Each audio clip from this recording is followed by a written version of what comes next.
आज की क्लास में हम सत्तुपातन के बारे में पढ़ेंगे। जैसा कि हमने रसशास्त्र के द्रव्यों के वर्गीकरण के समय देखा था कि इनके वर्गीकरण का जो एक आधार है वो सत्व भी होता है। जिन औषध द्रव्यों में या जिन मिनरल और मेटल में सत्व पाया जाता है उन्हें उनकी वरीयता पे ऊपर रखा जाता है। तो महारस के जितने भी द्रव्य होते हैं उनमें मुख्य रूप से सत्व पाया जाता है और इस सत्व को बाहर निकालने की जो प्रक्रिया होती है उसे हम सत्तुपातन कहते हैं।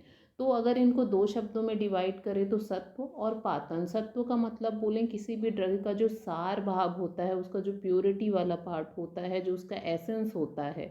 और पातन का मतलब होता है सेपरेशन, यानी किसी भी चीज़ को अलग करना। तो किसी भी औषध द्रव्य के सत्व को जब हम उससे अलग करते हैं तो इस प्रक्रिया को सत्वपातन कहते हैं। अगर इसमें और देखें तो हमें सत्व की परिभाषा मिलती है हमारी संहिताओं में, जो कि सत्वपातन की प्रक्रिया को ही एक्सप्लेन करती है। क्षार अम्ल द्रावके युक्तम धमातम कर कोष्टके यह ततो निर्गतः सारा सत्वमितभि धीयते। अर्थात क्षार अम्ल और द्रावक वर्ग के साथ अगर हम किसी भी औषध द्रव्य को मिला करके उसे कोष्ठी में डाल करके दमन करेंगे तो उसका जो सार भाग हमें प्राप्त होगा उसे हम सत्व कहते हैं। और ये पूरी प्रक्रिया जहाँ पर हम किसी भी औषध के सार भाग को निकालते हैं उसे सत्वपातन कहते हैं। तो आपको संहिताओं में अलग अलग द्रव्यों के सहयोग से सत्व निकालने का वर्णन मिलता है, लेकिन जहाँ पर हमें सत्वपातन के लिए द्रव्य का ज्ञान नहीं है वहाँ पर हम क्षार वर्ग, अम्ल वर्ग या द्रावक वर्ग का उपयोग करके हम सत्व निकाल सकते हैं। जैसे कि क्षार वर्ग में यव क्षार, सज्जी क्षार और टंकण ये आते हैं। अम्ल वर्ग में अनेक प्रकार के नींबू अम्ल, वेतस, इमली, नारंगी, अनार, वृक्षाम्ल, चांगेरी, चणकाम्ल ये सब आते हैं। इसके अलावा द्रावक गण के बारे में आप सभी जानते हैं कि द्रावक गण में वे सारे ड्रग आते हैं जो किसी भी औषध या मिनरल या मेटल को उनके मेल्टिंग पॉइंट से पहले ही पिघला देते हैं। द्रावक मतलब द्रवित करना। तो कोई भी चीज़ द्रवित कब होती है? जब वो अपने मेल्टिंग पॉइंट पे आती है। तो द्रावक वर्ग के जो ड्रग हैं गुंजा, मधु, गुड़, घृत, टंकण और गुग्गुल ये किसी भी ड्रग को उसकी मेल्टिंग पॉइंट से पहले पिघला देते हैं। और सत्वपातन भी हाई टेम्परेचर में जब कोई ड्रग अपने सार को छोड़ता है तो द्रावक वर्ग यहाँ पर मेन रोल करता है। जैसे कि द्रावक वर्ग के बहुत सारे ड्रग हैं जिनका उपयोग अगर हम देखें तो सत्वपातन में किया जाता है। और जहाँ पर सत्वपातन में किसी औषध का प्रयोग का वर्णन हमें नहीं मिलता है, हम चाहे तो द्रावक वर्ग के द्रव्यों का प्रयोग करके उसका सत्वपातन कर सकते हैं। या फिर कहें तो द प्रोसेस ऑफ सत्व extraction from any of the mineral और ore through various pharmaceutical procedure is called as a सत्वपातन। किसी भी मिनरल या और से अगर हम सत्व निकाल रहे हैं, मेटल फॉर्म में उसको कन्वर्ट कर रहे हैं, तो वो जो प्रोसेस है वो सत्वपातन कहलाता है। हमारी संहिताओं में कहा गया है कि सत्वपातन के लिए कैसा द्रव्य लेना चाहिए। तो रसरत्न समुच्चय में हमको वर्णन मिलता है सत्वार्थ सेवनार्थ च योजियेत शोधितम। यानी उन्होंने अभ्रक, जैसे अभ्रक जो है वो सारे ड्रग के लिए एग्जाम्पल है। अभ्रक में हमको जो वर्णन मिलता है वो सभी द्रव्यों पर लागू होता है। तो अभ्रक में हमें वर्णन मिलता है कि सत्वार्थ योजियेत शोधितम, अर्थात सत्व निकालने के लिए हमें शुद्ध ड्रग का प्रयोग करना चाहिए।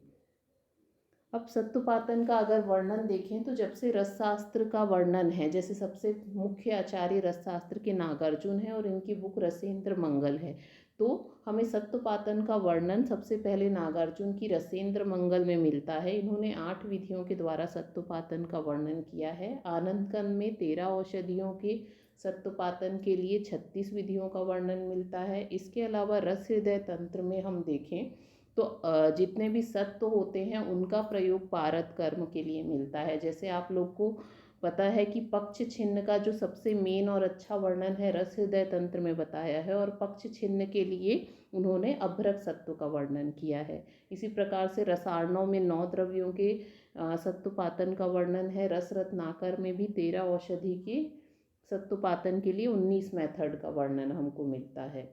इसके बाद अगर हम देखें कि सत्वपातन जरूरी क्यों है, क्यों हमारे को शोधन या मारण के पश्चात सत्व की बनाने की जरूरी हो गई।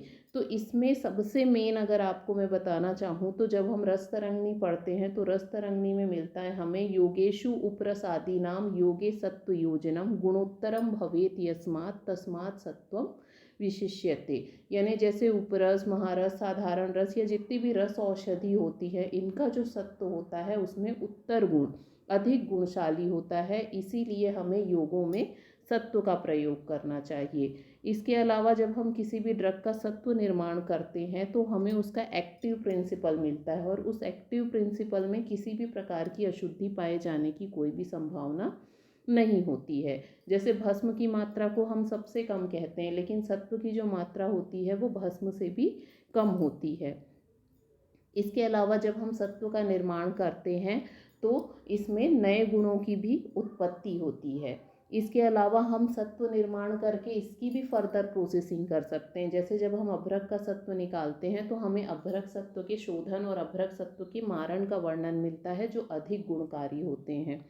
इसके अलावा कुछ सत्व का प्रयोग औषध निर्माण में किया जाता है, और मुख्य रूप से पारक के कर्म में अब सत्वों का ही प्रयोग किया जाता है। तो इन सभी कारणों से हम सत्वपातन करते हैं। सत्वपातन का उसी तरह से अगर दूसरी तरह से हम देखें तो इसका प्रयोग पारद के चारण और जारण संस्कार में किया जाता है। सभी सत्वों में रसायन की प्रॉपर्टी पाई जाती है। इसके अलावा ये बहुत ज़्यादा गुणशाली होते हैं, सुपीरियर क्वालिटी के होते हैं, और शरीर को किसी भी प्रकार का नुकसान नहीं पहुंचाते हैं। अभ्रक सत्व के लिए विशेष रूप से वयः स्तंभक प्रॉपर्टी बताई गई है। अगर हम सत्व के प्रकार देखें, सत्वपातन के अंतर्गत हम सत्व का निर्माण करते हैं, लेकिन ये जो सत्व होते हैं ये भी अलग अलग तरह के होते हैं। तो जिस भी द्रव्य का हम सत्व निकाल रहे हैं उसकी ओरिजिन के आधार पर ये अलग अलग होता है। जैसे हर्बल, मिनरल और एनिमल, हमारे संहिताओं में भूनाग और मयूर पिच्छ के सत्वपातन का वर्णन मिलता है जो एनिमल ओरिजिन है। मिनरल में महारस के जितने भी द्रव्य होते हैं उनके सत्वपातन का वर्णन मिलता है। और हर्बल में अगर हम देखें तो जो कंकुष्ट होता है उसको हम उस प्लांट का सत्व कह सकते हैं।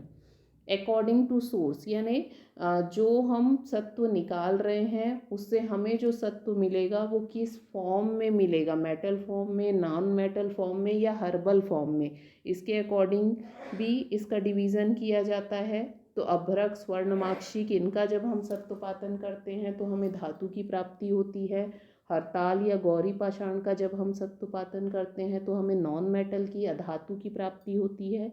जबकि वनौषधि सत्व में हमें उसका सारभागी मिलता है, यहाँ पर कोई मेटल हमको नहीं मिलता है।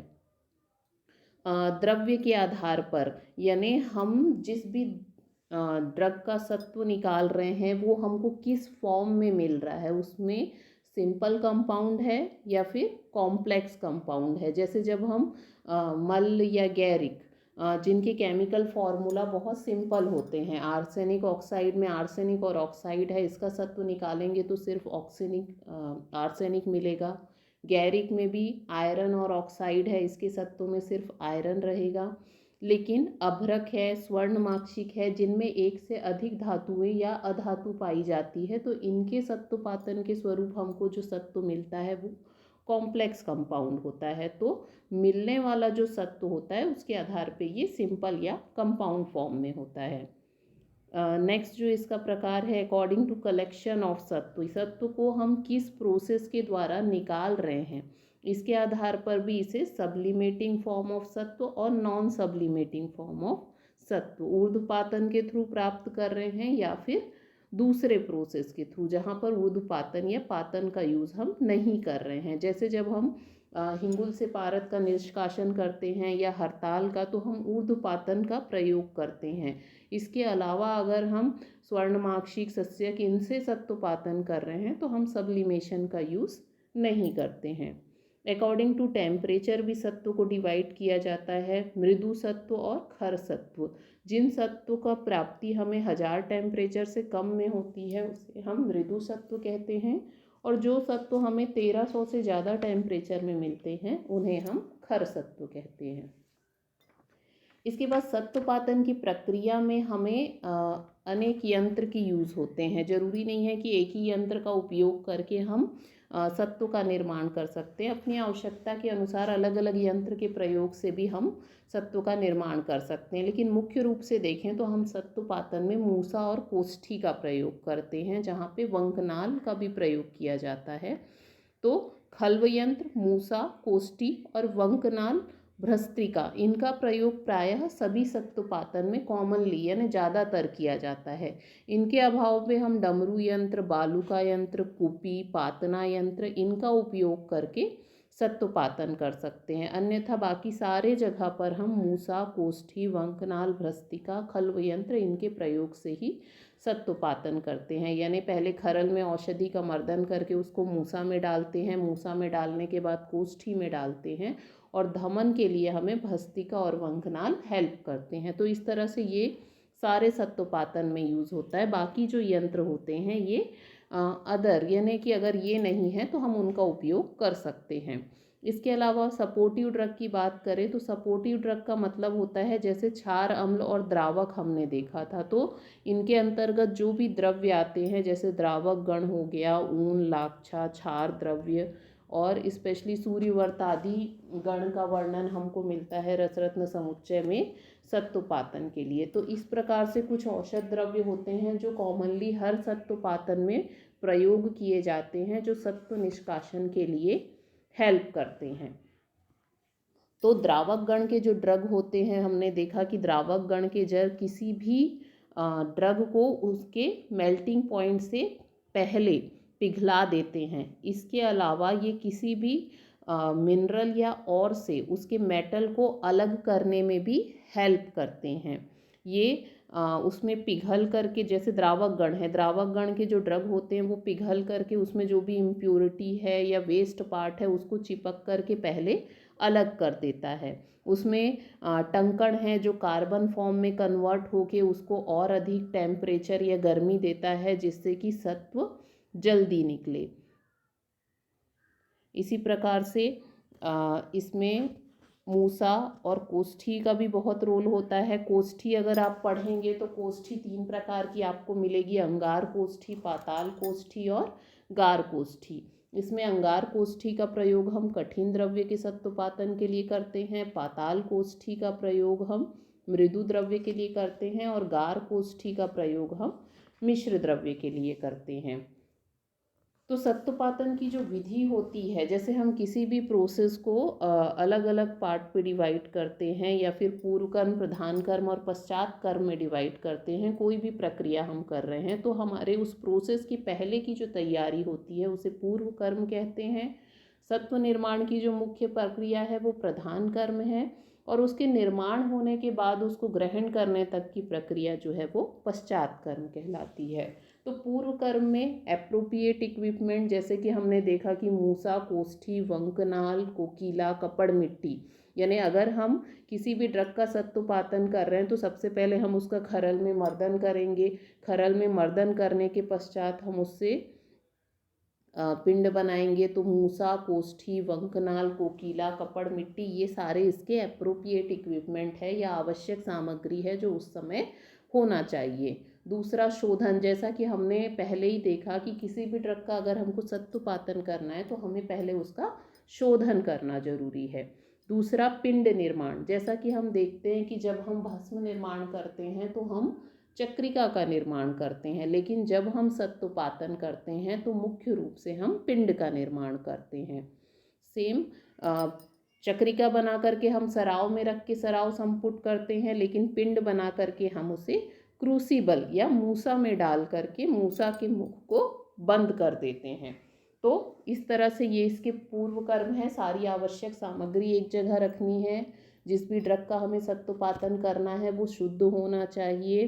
खरल में हमें उसका मर्दन करके बॉल फॉर्मेशन कर लेना चाहिए, फिर उसे मूसा में डालना चाहिए और संधि लेप कर देना चाहिए। ये याद रखना है कि जब भी हम भस्म का निर्माण करते हैं वहाँ पर हम चक्रिका बनाते हैं, हम उसे सराव संपुट करते हैं और पुट में देते हैं, जबकि जब भी हम सत्वपातन करते हैं हम पिंड का निर्माण करते हैं, उसे मूसा में डालते हैं और इसका धमन हम कोष्ठी में करते हैं। तो ये 3 चीज़ें आपको दोनों में कंपेरेटिवली याद रखनी है। अब आता है प्रधान कर्म। प्रधान कर्म जैसे कि पुट का स्टेप होता है कि हम बार बार उसका टेम्परेचर मेज़रमेंट करते हैं कि कब उसमें हम कितना टेम्परेचर दे रहे हैं। सेम हीटिंग पैटर्न, मृदु मध्य अग्नि, डायरेक्ट हम उसको हाई हीट नहीं देते हैं। क्यों? क्योंकि जो सत्तुपातन होती हैं उसमें भी दो स्टेज आती है, एक बीजावर्त और एक शुद्धावर्त।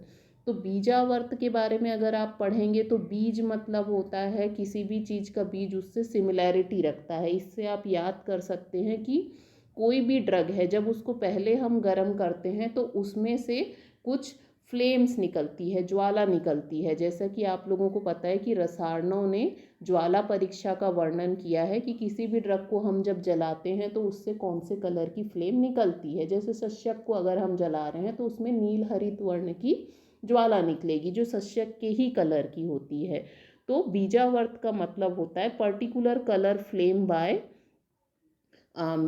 इंडिकेटेड, यानी उस पर्टिकुलर ड्रग का, उस मटेरियल का जो एक पर्टिकुलर कलर का जो फ्लेम निकलता है, जो इंडिकेट करता है कि हमारा जो भी मटेरियल है वो पूरी तरह से मेल्ट हो गया है। ठीक है, जिस भी ड्रग का हम सत्तुपातन करते हैं उसको जब हम गर्म करते हैं और उससे एक पर्टिकुलर कलर की ज्वाला निकलती है जिसका वर्णन हम कह सकते हैं रसायनों में किया गया है, तो वो इंडिकेट करती है कि हमारा जो मटेरियल है वो मेल्ट हो गया है। आनंद कंद ने बीजावर्त को रेखावर्त कहा है। और दूसरी जो स्टेज आती है वो है शुद्धावर्त। शुद्धावर्त का मतलब होता है वाइट कलर की फ्लेम। शुद्ध मतलब वाइट को इंडिकेट करता है। तो जब हमारे ड्रग से वाइट कलर की, सफ़ेद रंग की ज्वाला निकलने लगती है तो ये इंडिकेट करती है कि शुद्धावर्त स्टेज आ गई है। और शुद्धावर्त स्टेज इंडिकेट करती है कि उस मटेरियल से सत्व का निकलना चालू हो गया है। रसायनों ने शुद्धावर्त को लोहावर्त कहा है। तो आप देख रहे हैं कि प्रधान कर्म में एक इम्पॉर्टेंट टॉपिक है observation of fumes and flames. तो फ्यूम्स और फ्लेम्स इसीलिए लिखा है कि जब हम उसको गर्म करेंगे तो उसमें अगर उस ड्रग के लिए बताई गई या उसके समान ज्वाला निकलती है जैसा रसायनों में बताया है तो उसे बीजावर्त कहेंगे। ये इंडिकेट कर रहा है कि हमारा मटेरियल पिघल गया है। जबकि उसमें वाइट कलर की फ्लेम निकलती है तो ये शुद्धावर्त को इंडिकेट करता है और ये बताता है कि उस मटेरियल से सत्व निकलना चालू हो गया है। बीजावर्त को आनंद कंद ने रेखावर्त कहा है जबकि शुद्धावर्त को रसायनों ने लोहावर्त कहा है। जब शुद्धावर्त ज्वाला निकलने लग जाएगी उसके बाद मूसा को हम थोड़ी देर के लिए नीचे उतारते हैं, उसे मूसा आप्यायन कहते हैं। अभिषेक का मतलब होता है उसमें हम थोड़ा सा जल छिड़कते हैं ताकि जो भी हमारा पिघली हुई धातु है या जो सत्व निकल रहा है वो शेप लेकर के नीचे बैठ जाए। फिर हम उसको पुनः अग्नि में करके हम उसको स्वांग शीत होने देते हैं। जब ये स्वांग शीत हो जाता है तब हम करते हैं पश्चात कर्म। पश्चात कर्म में हम मूसा को बाहर निकालते हैं, मूसा के संधि को हटाते हैं और सत्व को बाहर निकालते हैं। तो वहाँ पर सिर्फ सत्व ही नहीं रहता, वहाँ पर और सारे इंग्रेडिएंट रहते हैं। कुछ जला हुआ मिनरल या मेटल का पार्ट रहेगा या कुछ अननेसेसरी मटेरियल भी रहता है। इसमें से हमें जो भारी होते हैं, जो भारी कण होते हैं वो सत्व होते हैं, उन्हें आइडेंटिफाई करके उन्हें बाहर निकालना है। साथ ही इसमें लिखा है मैंने कि प्रमाण, तो प्रमाण का मतलब ये है कि जितने भी महारस के द्रव्य हैं या फिर जिन भी द्रव्यों में सत्व पाया जाता है उनके लिए एक कलर बताया गया है, कलर ऑफ सत्व, जो कि इसका टेस्ट ऑफ परफेक्टनेस है। जैसे जब हम अभ्रक की बात करते हैं तो अभ्रक का जो सत्व होता है वो लोह निभ, रेड कलर का होना चाहिए। वैक्रांत का शंख निभ, शंख यानी वाइट कलर का होना चाहिए। माक्षिक के लिए गुंजा निभ बताया है।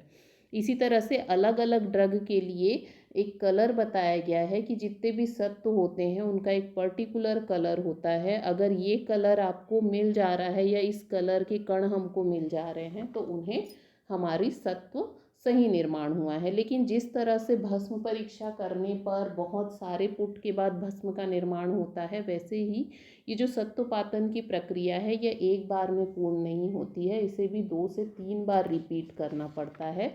उसके पश्चात हमारा सत्व जो है हमको प्राप्त होता है। अगर सत्तुपातन के इम्पोर्टेंस की बात की जाए तो जैसे हमने इसके यूज़ और प्रयोजन में देखा था कि सत्व की जो पोटेंसी होती है ये लंबे समय तक बनी रहती है। इसके अलावा सत्व जो है इसको बहुत कम मात्रा में दिया जाता है, इसकी मात्रा भस्म से भी कम होती है, तो इसको आसानी से ग्रहण किया जा सकता है। बाकी प्रिपरेशन की अपेक्षा ये अधिक गुणकारी होता है। रस हृदय तंत्र में हमको अभ्रक सत्व की पोटेंसी के बारे में बताते लिखा है पत्राद अष्टगुणम सत्वम, यानी जो सत्व होता है अभ्रक का वो 8 गुना ज़्यादा पोटेंशिएट होता है अभ्रक के पत्र से। इसके अलावा मैंने बताया कि इंडिविजुअल मेडिसिन के रूप में अभ्रक सत्व रसायन का वर्णन मिलता है हमें, और ऐसे सत्व हैं जो individual as a medicine use होते हैं। इसके अलावा पारद के विभिन्न संस्कार में भी सत्व का प्रयोग किया जाता है। तो इस तरह से सत्तुपातन एक इम्पॉर्टेंट प्रोसेस है जहाँ पर किन किन द्रव्यों का हमें प्रयोग करना है, कौन कौन से प्रोसेसिंग से गुजरना है। कहीं कहीं पर अगर हम देखें या फिर अभ्रक की ही बात करें तो अभ्रक में हमें सत्तुपातन के पश्चात सत्व मृदुकरण, सत्व शोधन और सत्व मारण का वर्णन मिलता है। तो ये उसके आगे की फर्दर प्रोसेसिंग है, लेकिन हमारे लिए सत्तुपातन प्रोसेस को मेन जानना जरूरी है। मॉडर्न साइड ऑफ व्यू से देखें तो ये सत्तुपातन की जगह एक्सट्रैक्शन शब्द यूज़ करते हैं। Mechanical separation, thermal separation, electrolytic reduction, high temperature chemical reduction, ये कुछ पॉइंट है जिसके द्वारा वो लोग किसी भी ड्रग के एक्टिव प्रिंसिपल को उससे या मेटल को उससे अलग करते हैं। तो उसको अलग करने के लिए वो लोग अलग अलग प्रोसेस करते हैं, चाहे वो कैल्सिनेशन हो या रोस्टिंग हो। लेकिन हमारी संहिताओं में जो सत्तुपातन बताया है उसमें ये पूर्व कर्म, प्रधान कर्म और पश्चात कर्म है। इनमें भी मुख्य रूप से शुद्धावर्त और बीजावर्त का ज्ञान हमें होना चाहिए।